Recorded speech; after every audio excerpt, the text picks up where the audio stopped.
기후 노숙자 살인 사건. 2020년 3월 25일 일본 기후현 기후시에서 끔찍한 노인 집단 폭행 살해 사건이 발생했어. 이 사건은 노숙인 대상 폭력이라는 점과 가해자들의 신분 때문에 일본 사회에 큰 논란을 불러일으켰고 소년법 개정 논쟁까지 촉발시켰어. 오늘은 이 사건의 전말과 여파를 자세히 살펴볼게. 피해자는 81세의 노숙인 와타나베 테츠야라는 노인이었어.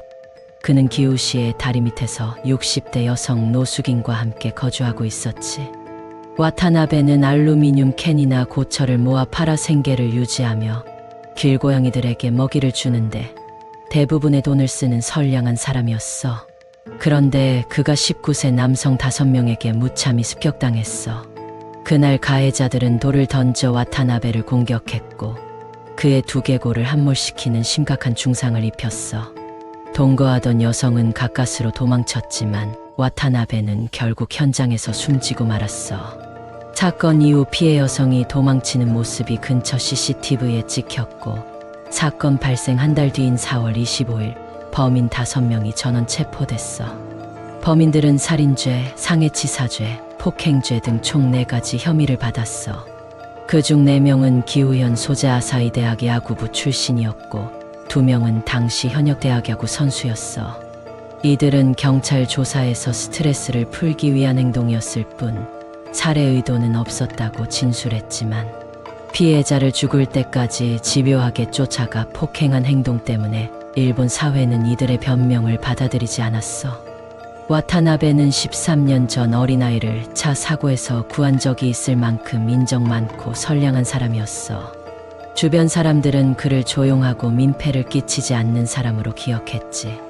하지만 가해자들은 그를 노숙자라는 이유로 경멸하며 괴롭히고 폭력을 일삼았어. 경찰에 여러 차례 상담을 요청했지만 경찰은 노숙인이라는 이유로 이들의 호소를 무시했어. 이는 사건의 비극성을 더욱 키웠지.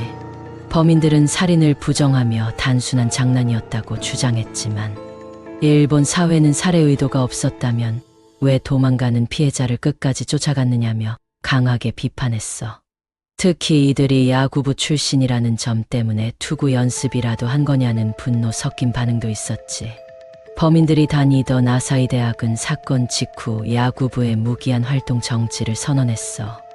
이후 학장은 추가 성명을 통해 해당 학생들에게 엄정한 처분을 내릴 것이며 이들의 자퇴나 휴학 신청도 수리하지 않겠다고 밝혔지.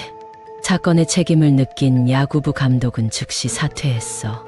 그러나 대학 측이 사건과 관련된 공지를 텍스트 대신 이미지 파일로 올리고 검색 엔진 노출을 막는 메타 태그를 사용한 것이 드러나면서 비난을 받았어. 대학은 서버 다운 방지를 위한 조치라고 해명했지만 많은 사람들은 이를 의도적인 은폐 시도로 받아들였어.